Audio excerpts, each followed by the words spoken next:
Welcome to today's episode of the Working Wisdom podcast series, brought to you by the Ted Bauer College of Business at the University of Houston. We're having a conversation about work-life balance, how to navigate and overcome challenges within your career, and how to make business more accommodating to a diverse workforce. Hey y'all, welcome to another episode of How Do They Do It? My name is Chris Gervasio, and I am honored to be the host for this episode, joined with Megan Iselin. Megan, you want to say hi? Hi, everyone. Shout out to Bauer and our recent graduates. Woo, go Cougs. Go I believe we have graduation coming up soon. Do you remember what that was like, Megan? I remember what it was like twice. Twice. I walked twice, both with my bachelor's in accounting and master's of accounting. Oh, man. You decided you want a little bit more of accounting in your soup, huh? Mm-hmm. Yeah, no. So to give a little bit of info about me, I am a current master's of accounting major, graduating this semester. I can't wait to be super done with school. And Megan, where do you work right now? I'm currently a risk assurance associate at PwC, or PricewaterhouseCoopers. Oh, wow. What does a risk assurance person do? So whenever you think of accounting, and I promise this podcast will not be just accounting, but typically the accounting tracks are either audit or tax. So you can think of me as serving in a specialty audit practice, doing IT audit or internal controls audit. Wow, that sounds really cool. Not just accounting, but doing IT stuff, which is where I think most people think the future is. Definitely. All technology, Google Homes and Nests in our houses. I mean, that's really where everything's going. What does a typical day look like for you? Honestly, I despise this question. I'm sorry. Because like any good job, and each day in and day out should be exciting, it should be fun, and it should be full of new opportunities. So for all of our recent graduates starting their careers, I hope that you have the best experience with your first job, and it likely will not be your last job. A typical day for me does not exist. I recently got back from being over a month in Florida working on an internal project, actually auditing our audit software. I service clients throughout our country, primarily in the Texas, Oklahoma, and Louisiana area. And I'm excited to say on my internship, I did some international travel, and I'm expecting some later this year as well. Wow, that sounds really cool. How did you, I guess, adjust to this new work? I mean, was there a big adjustment period from you graduating to now saying, all right, well, here's big girl Megan going out to work? So the thing I really loved about my days in Bauer is I feel like we're very much a college of grit. A lot of our students here, they work while they also juggle classes. A lot of them have families that they've started, and they're challenged to go back and continue their educational career. We have a lot of MBA students or new master's programs in the works, which I think is fantastic, that people are taking the initiative to really further their knowledge and contribute to the Houston economy and the global economy, since we're such a global city. So I feel like Bauer, in and of itself, my college experience prepared me for real life, because real life was always happening. College wasn't just a phase of my life. It was a chapter in the book that is our lives. And so the transition was tough. I'm not writing it off as something that was totally easy. Suddenly I put on my big girl pants and I was just rocking and rolling through life. The adjustment period was challenging, but it reminded me of my transition from high school to college, or whatever previous chapter in my book I came from. So I just remembered to surround myself with people who were going to elevate me. So I reached out to my friends and connections that I'd made during my time at Bauer. Reached out to my friends, reached out to my families, reached out to my mentors. And I made sure to ask for help and raise my hand when I had questions or when I needed additional support. And so I moved out of my house. I got my own apartment, started paying my own bills, enrolled in 401k, got all my insurance taken care of, had to think about retirement, even though it was day one of my new big girl job. And it was challenging. I did a lot of Googling on my own. I asked a lot of what I considered really stupid questions. But it was really important to take the initiative and to set myself up for success, kind of like what Bauer did for me when I was a student. Wow, that was profound, and that was only the first question. I can't wait to continue this conversation. So you mentioned kind of having a lot of people who have maybe helped you. You've had a lot of connections that have helped you out. How do you give back to either those connections or to Bauer as a whole? What do you do? So I'm eternally grateful for all of the donors who provided scholarships to not only me, but all of our other students at Bauer, to all of the professors who maybe they work during the day and then they drive against traffic at night just to lecture our students and have the real world applications across all disciplines, not just accounting. But I've heard of great professors that I just missed the opportunity to interact with during my time on campus that I hope you guys take advantage of all those resources while you're here. I strongly encourage it. And so one of the things that I'm really grateful for are the people that supported me during my time. And because of that, I feel compelled to give back, especially as a young alumni. Although some of us may have issues with student debt or feeling like we have to prove ourselves early on in our career, I feel it's imperative to be plugged in college, not because you miss your days in college and you want to relive whatever your glory days are, because I promise you the best is yet to come, but because some of your most transformative moments happened here whenever you really grew into what you wanted to become. And you should really nurture that environment and give back, because as soon as you build the Bauer brand and you build the UH brand, that elevates you, because you wear the UH branding into the workforce, whether you're an intern or a full-time or a part-time worker. People associate UH and Bauer with you. So you should take that work ethic with you and you should wear it proudly. And whenever you can, whenever you have the time, even if it's limited, just take a moment to come back to the university, see how dramatically it's changing day in and day out, and give back.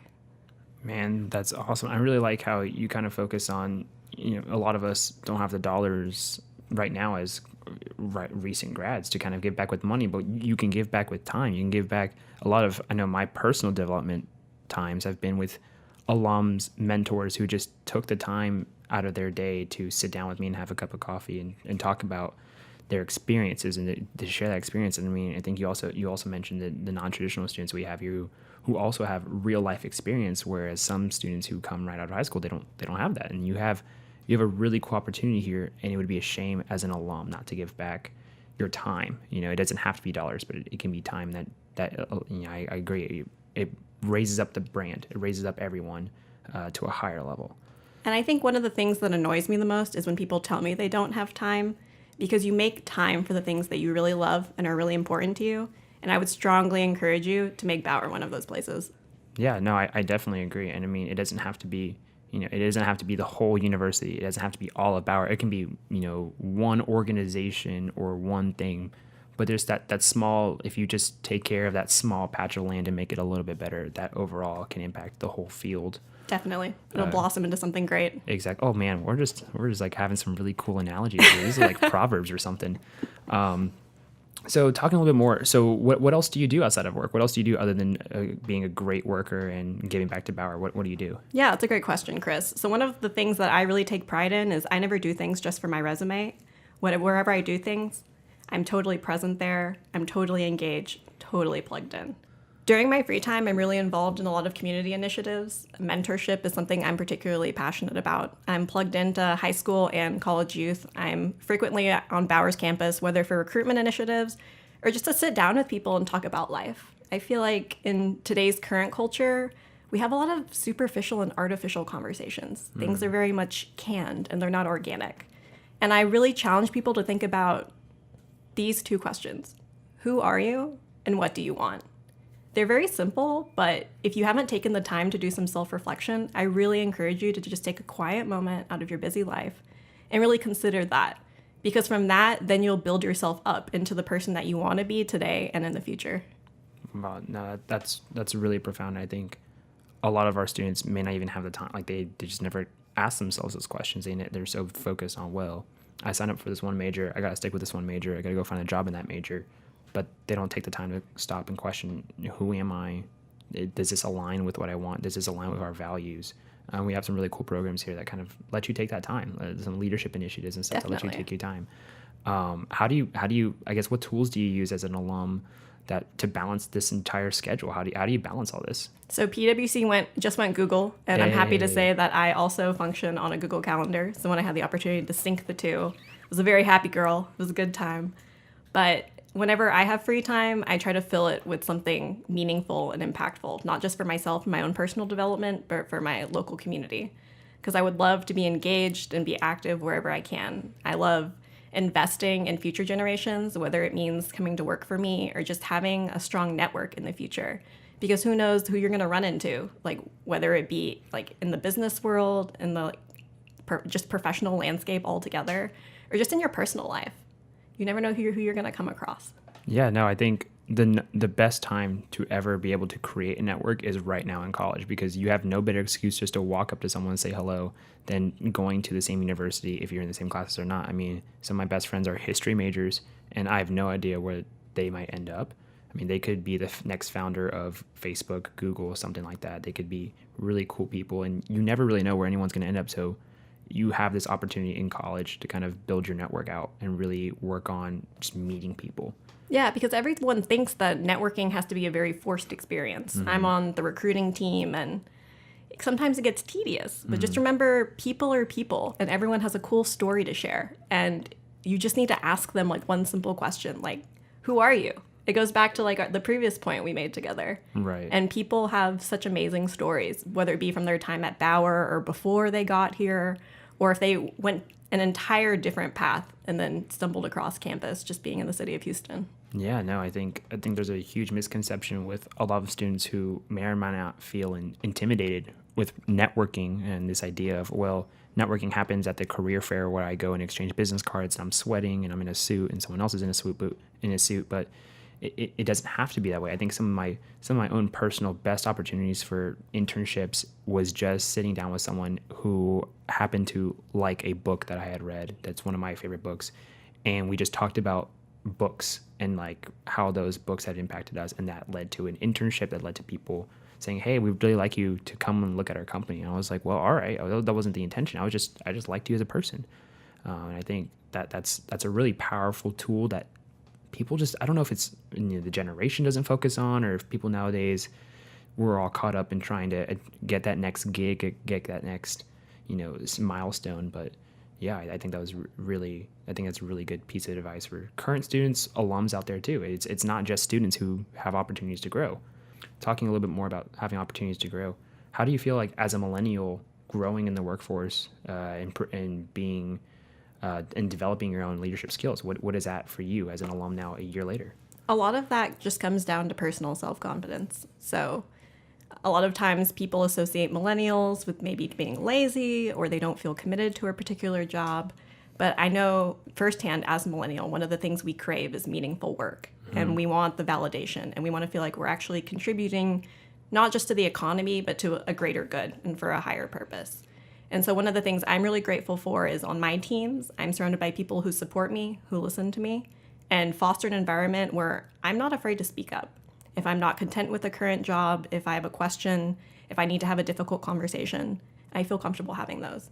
And I know not every work environment is conducive to that, but I would challenge students to still have those tough conversations, because they can lead to change. The worst thing you can do is just not do it at all. Mm-hmm. Even if I get no as an answer, at least I tried. At least I put myself out there, and I don't carry a single ounce of regret because of that. Yeah, and that initiative really, really means a lot. So right now we're going to take a quick break and listen to our sponsors, and we'll be right back. Join the conversation. Bauer College's Working Families Initiative is bridging the gap between industry and academia to create a conversation on how organizations can make the workplace more family-friendly.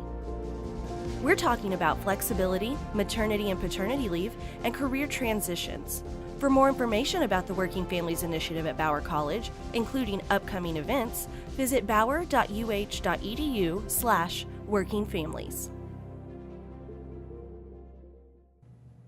And we're back. Thanks for joining us again. We're here with Megan Iselin and Chris. Meg, say hi. Hey. All right. Now we were talking about kind of being a millennial, and you mentioned going after kind of what you want, speaking up. How do you find yourself, like, how do you challenge yourself to do that? What is it internally that drives you to do that, and what do you think if people may not feel comfortable doing that? Like, how do you challenge them to do that? What's the motivator? So when you think about your career, day in and day out, you're going to work, clocking in, you're clocking out. I am a strong believer that the typical 9 to 5 does not exist. For good reasons and for bad reasons, right? Work-life balance, you can kind of flex those hours, but that means that you have to shift them around, maybe to the weekend, or that means you just put in the hours until the job gets done, and it gets done well, because I really encourage you to take pride in your work. And I think what's really important for everyone to realize is that at the end of the day, like, it's just a job.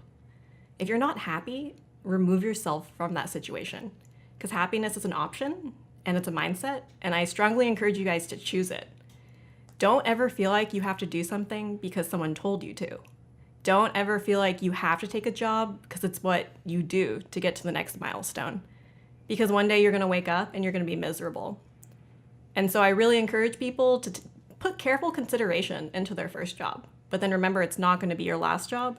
And to really, like I mentioned earlier, to just self-reflect, assess, where are you? Are you happy where you are? What other opportunities are there? Yeah, no, I think happiness is 100% a choice for sure. And I think people, I think there's a lot of millennials, and that's why we get a bad rep, is that, well, we leave because we're not happy at the first job. But at the same time, you ask yourself, like, well, is this first job, am I happy at it, one? And two, is this the cause of my unhappiness? It may not be your job, but you have to reassess whether or not it is. And then from there say, okay, is this job really going to get me to where I want to go personally, not just for your career, because your career is an aspect at the end of the day of you. It really kind of depends on that balance. Did you, as a student, did you ever take a class that, you didn't have to do, but you did because you wanted to and really enjoyed it? I definitely took some specialty electives. Mm-hmm. So actually, for my political science elective, I took national defense policy. Whoa. Which is actually really great. This professor who had his PhD in political science actually had an accounting background for his undergraduate degree. What? Yeah, so it just goes to show you never know where people at Bauer are going to end up, or just with a business background. But I also took a lot of fun electives outside of the accounting department. Yeah. I'm really passionate about our accounting department and our initiatives here, but Bauer as a whole is doing some really great things. Yeah. One of my particularly favorite classes was marketing, actually. Yeah. I feel like marketing is a great tool, not only for your personal marketing and your personal branding, but just getting an understanding of how businesses market and just being more aware of how people are selling goods and services to you based on, like, the data analytics that they go through. Absolutely. Because if you think about it, whenever companies come to Bauer to recruit, a lot of those are marketing specialists. It's their job to recruit you to the firm. Mm-hmm. That doesn't mean you're going to work with the marketing department day in and day out. So I would really encourage people to take the time to network with people who they would be on the project with. Yeah. No, I think that's awesome. I think it's also, it's easy to get kind of bogged down in, this is my major, these are my friends who are in my major, but businesses aren't run with just a marketing department or an accounting department. Businesses take a whole business kind of college to do, and that's why we have our 7 majors, and it's always good to kind of remember that. And you also said something that I thought was really insightful too, is that remember that whenever you're talking to a company at a career fair or something like that, you're being recruited, and that's a marketing side. But you always should take the time to talk to the people who you'd be working with. If you're an MIS major and you're talking to a recruiter, you need to make sure that, one, you realize that the recruiter is there to hype everything up. I mean, it's like our fun cheerleaders at the football games, right? Like, they're there to bring the hype. They're the Shastas, right? But they're not the football players that day in and day out do the work, make the touchdowns. They're not our basketball players shooting hoops. I mean, like our great March Madness team. But yeah, at the end of the day, you need to make sure that the people who you're really going to be working with and the work is what you like versus what you're being kind of sold on. So I thought that was really insightful. What was something that you may not have been told as a student, but you kind of realized it as an alum on your own? Do you have any, advice there? Yes. So kind of tying it back to our conversation that you and I had about happiness, is sometimes you're going to be asked to do things that you don't want to do. Mm-hmm. You're going to feel like the work is mundane. You're going to feel like the work should be outsourced. You're going to get really fatigued thinking, I paid so much for college, and you're asking me to do such a minute task that literally anyone could do. I could pull someone off the street to do this. Why am I, a Bauer College of Business graduate, being asked to do such a thing? And sometimes it can seem like an insult to your intelligence. But just like your coursework here at Bauer, where you're supposed to learn your fundamental concepts, you should take that work and then build off of it to add value to wherever you're working and whatever you're doing. For example, I was asked to do something I thought was very easy. But from there, I can reinforce, why am I doing this? Why is this important to my client? How is this adding value? How can I add value? Just asking the questions of, why am I even doing this? Instead of just ticking the box, instead of just crossing things off of a list, just being very present and very conscious of things Because I feel like as we move towards a more tech-centered data analytics world where things become more automated, we are missing and losing the purpose of the why, of why things occurred.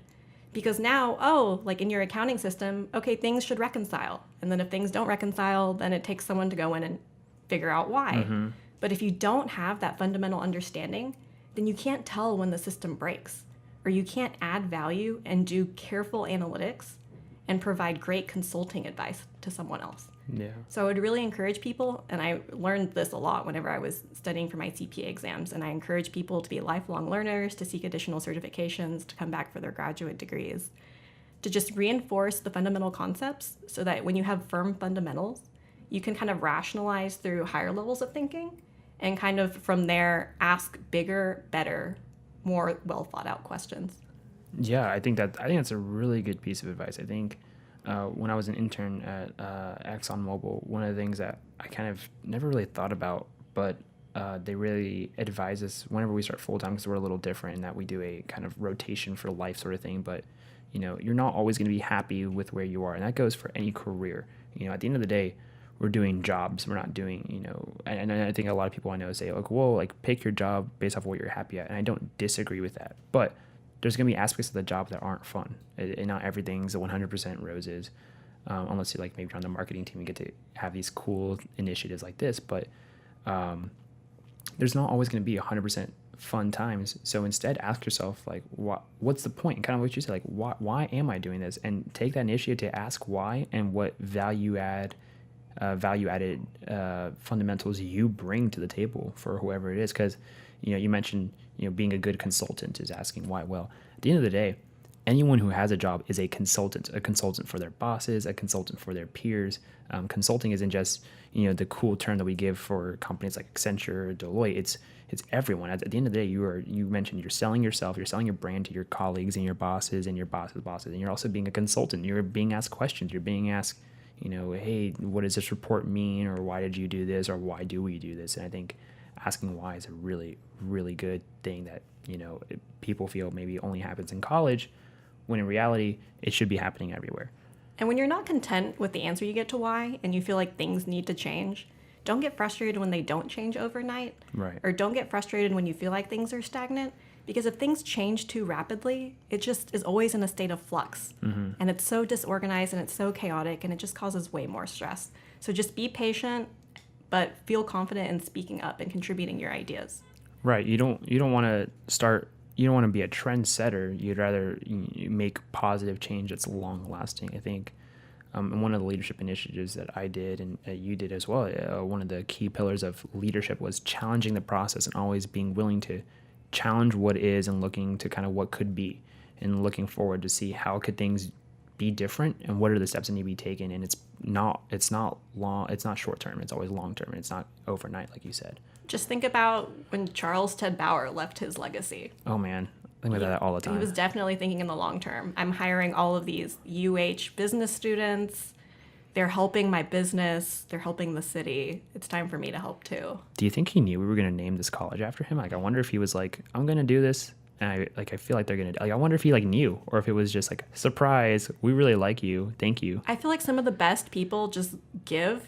Right. Because they just want a better world. And then other people just kind of recognize that. As they should. Definitely. Yeah. And I feel like we have a ton of that talent in Bauer, or just that support Bauer. They didn't even graduate from our institution, and they're just so excited to give back. Yeah. Because we're doing great things here. No, I know a lot of people who are just like, oh man, like I live in Houston, and y'all do some really cool stuff, and there's a lot of people who come and like recruit our students, and they didn't even go here, and hey, that's great for us. Yeah. I mean, I want Bauer students to remember Bauer, but I like when people who aren't from Bauer refer Bauer, as Dean Ramchan says. Totally. Just stay plugged in as a young alumni, as an older alumni. If you move, just stay connected. Yeah, I think this is really cool stuff. Do you have any other advice for graduating students like me, maybe for the life? I don't know. You mentioned your 401k. I don't know if anything really.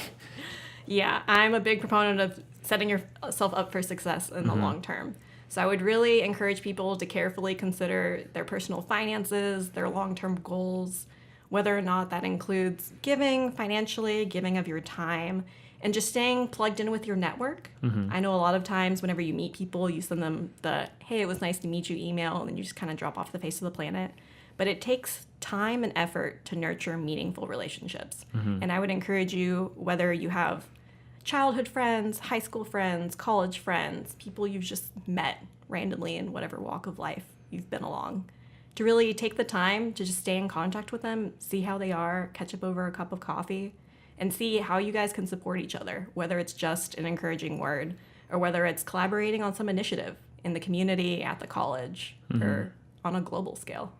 Yeah, no, I think nurturing that network is huge. I mean, I read one book that I really like. It's called The Defining Decade, talking about how your 20s is the most important decade kind of to set yourself up for success. And one aspect is that the strength of a loose or like a kind of unconnected person who you're not close with. It's not one of your close circle friends, but it's someone who you chat with every now and then. Those are the people statistically who are the ones who those connections are what causes like these great leaps in opportunities for people. And it's really important that you don't just stick to your close friends, but you realize that like there's more people out there, and if you just take that time to nurture talking to them and nurture that connection, you can really go places, which I think is really cool. So I think we're about to wrap up. So for my final question for the Megan Iselin is, if you could do anything in the world, what would be like your biggest dream in your life? Like what is the big thing that motivates you? Like, and what do you want to do for your future? Watch out, guys, because this is going to be great. So as I've mentioned multiple times, I'm really big into mentoring, mentorship, giving back to the local community. I would really love to be in a people development position, whether that's in an HR capacity or whether that's building out business plans and putting teams together to really highlight people's strengths and to put together a really awesome project. And I'm just hoping to get the opportunity to just kind of share where I've been, share what I've learned, and really encourage and nurture people, because I know a lot of times life can really bog you down. But I'm really big into, like, through all the leadership initiatives here at Bauer, just like Strength Quest, maximizing strengths, getting teams together. And I'd be thrilled at the opportunity to get an opportunity to mentor people at a higher level within an organization and to really encourage and kind of just create a greater good with a ripple effect that really reaches a lot of people in a meaningful way. Wow, it sounds like we need a little bit more alumni like you. I mean, that was just inspiring. And I mean, I haven't even graduated yet. Now I want to go change the world and follow in your footsteps. So you have just tuned into How Do They Do It? And you just found out how Megan Iselin does it. Thanks so much for listening today. My name's Chris, and I'm here with Megan. Go Cougs. Go Cougs. Thank you for listening to today's episode of the Working Wisdom podcast series from the C.T. Bauer College of Business, brought to you by the Working Families Initiative. The initiative aims to provide support and access for women in business school and the workforce, and to generate research that organizations can use to implement policies and standards to benefit a diverse workforce. For more information about Bauer College and this podcast series, visit www.bauer.uh.edu/podcasts.